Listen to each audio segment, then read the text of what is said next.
जय श्री कृष्णा। हरिभक्ति विलास के 12 अध्याय के 105वें श्लोक में कहा गया है, शिशुवृंद की रक्षा के लिए जननी के समान, रोगियों के उद्धार हेतु औषधि के समान और सभी लोगों की रक्षा के लिए एकादशी तिथि प्रकट हुई है।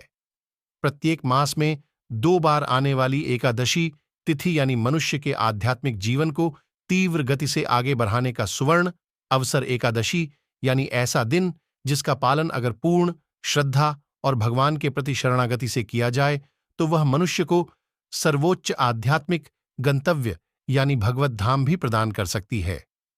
उसमें भी वर्ष में एक बार ऐसी विशेष एकादशी आती है जिसका नियम और श्रद्धापूर्वक पालन करने से सबसे अधिक फल मिलता है, और वो है ज्येष्ठ मास के शुक्ल पक्ष में आने वाली पांडव निर्जला एकादशी। निर्जला यानी बिना जल ऐसी एकादशी जिसमें सिर्फ अन्न का ही नहीं अपितु जल का भी त्याग करना होता है। लेकिन उसे पांडव निर्जला एकादशी क्यों कहते हैं, इसका उत्तर आज की कथा में छिपा हुआ है। तो चलिए आज पांडव निर्जला एकादशी के दिन इस पौराणिक कथा का श्रवण करते हैं।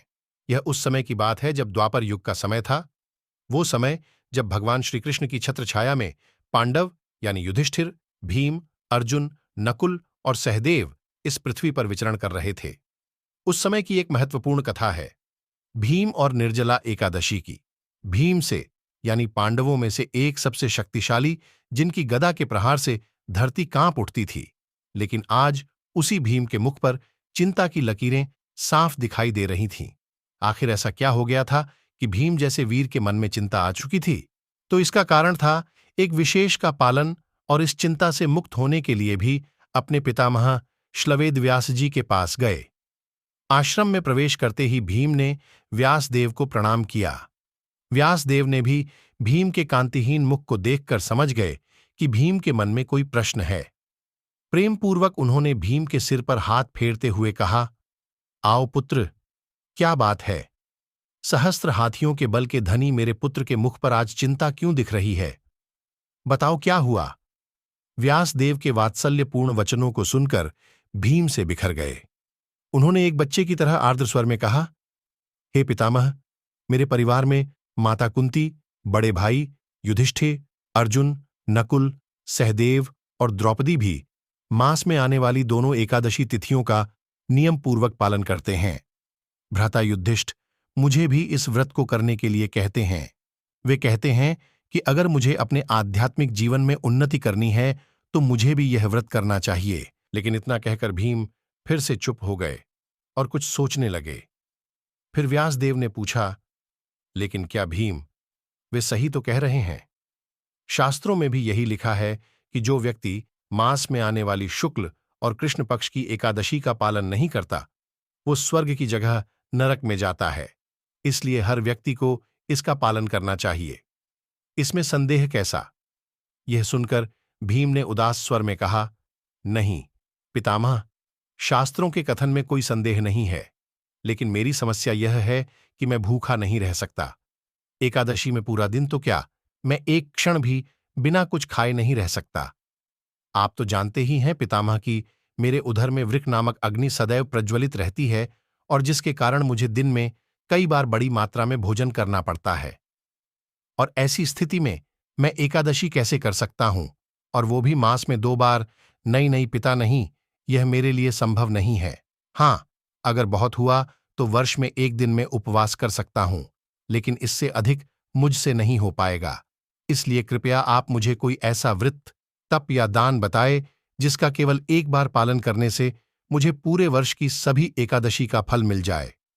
भीमसेन की बात सुनकर श्लवेद व्यासदेव हंसने लगे।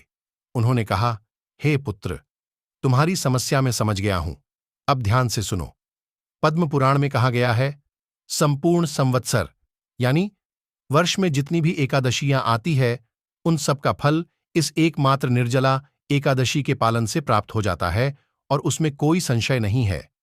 जिस मास के शुक्ल पक्ष में एक एकादशी तिथि आती है जिसका नाम है निर्जला एकादशी, इस एकादशी का वर्ष में केवल एक बार पालन करने से संपूर्ण वर्ष की सभी एकादशियों का फल मिल जाता है।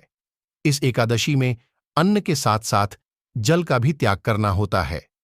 जो व्यक्ति इसका पालन करता है उसे एकादशी के सूर्योदय से द्वादशी के पारण समय तक जल की एक बूंद भी नहीं पीनी होती है।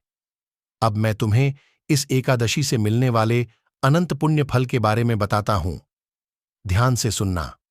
निर्जला एकादशी के पालन से सभी तीर्थों में स्नान करने का पुण्य फल मिलता है। जो निष्ठापूर्वक इस व्रत का पालन करता है उसे मृत्यु के समय भयावह यमदूत नहीं बल्कि सुंदर विष्णुदूत वैकुंठ ले जाने के लिए आते हैं। एकादशी का पालन करने के बाद जो व्यक्ति गोदान या गौ सेवा करता है उसके सारे पाप नष्ट हो जाते हैं, भले ही वे पाप सुमेरु या मंदार पर्वत जितने विशाल ही क्यों न हो। यही इस एकादशी की महानता है। अब मैं तुम्हें इस व्रत का पालन करने की विधि बताता हूं। सुनो हे भीम सिंह, भगवान श्री कृष्ण ने कहा है कि इस एकादशी का पालन करने वाले व्यक्ति को पवित्र जल में स्नान करना चाहिए, सुयोग्य व्यक्ति को दान देना चाहिए और जब माला पर भगवान के पवित्र नामों का जप करना चाहिए। इस दिन अन्य कोई भी धार्मिक विधि न करे तो भी चलेगा, लेकिन इन मुख्य 3 नियमों का पालन अवश्य करना चाहिए। एकादशी के अगले दिन द्वादशी पर व्यक्ति को परम पुरुषोत्तम भगवान के त्रिविक्रम स्वरूप की जल, पुष्प, इत्र और दीपक से पूजा करनी चाहिए। उसके बाद भगवान से इस प्रकार प्रार्थना करे, हे ऋषिकेश, इंद्रियों के स्वामी, कृपया मुझे आपकी शुद्ध भक्ति का उपहार प्रदान करे। यद्यपि मैं इस जल से भरे पात्र से अधिक कुछ अर्पित करने लायक नहीं हूं, फिर भी आप मेरे ऊपर कृपालु हो। इतना कहकर उस जल के पात्र को किसी सुयोग्य ब्राह्मण को दान दे दें। और इस प्रकार शील व्यासदेव ने भीमसेन को निर्जला एकादशी की महिमा और व्रत विधि के विषय में ज्ञान दिया। जब सभी पांडव ने निर्जला एकादशी की महिमा के विषय में सुना तो उन्होंने इस एकादशी का कठोरतापूर्वक और भक्तिभाव से पालन किया और तभी से इस एकादशी को भीमसेनी एकादशी या फिर पांडव निर्जला एकादशी के नाम से जाना जाता है। भगवान श्री कृष्ण ने कहा कि जो भी व्यक्ति इस निर्जला एकादशी के दिन भगवान के पवित्र नामों का जप करता है, पुण्य कार्य करता है, तीर्थ में स्नान करता है और वैदिक ग्रंथों का अध्ययन करता है, वह सब अक्षय हो जाता है और उससे अर्जित पुण्य फल का कभी नाश नहीं होता। इस निर्जला एकादशी पर दान देने का भी विशेष महत्व है। तो ये थी पांडव निर्जला एकादशी की व्रत कथा। इस कथा का श्रवण और पठन करने से भी व्यक्ति के पूर्व जन्म के पाप क्षीण हो जाते हैं और भगवान के प्रति उसकी भक्ति में वृद्धि होती है। इसलिए इस कथा को अपने परिवार और मित्रों को शेयर करिए और उन्हें भी सुनाइए। और अगर आपको ये कथा पसंद आई हो तो वीडियो को लाइक करें और चैनल को सब्सक्राइब जरूर करें और कमेंट करें, जय श्री कृष्ण जरूर लिखें। धन्यवाद। तो चलिए इस परम पवित्र निर्जला एकादशी के दिन अपने मन और इंद्रियों को परम भगवान श्री कृष्ण के चरण कमलों में समर्पित करते हैं और अपने आध्यात्मिक जीवन में अग्रसर होते हैं। जय श्री कृष्ण।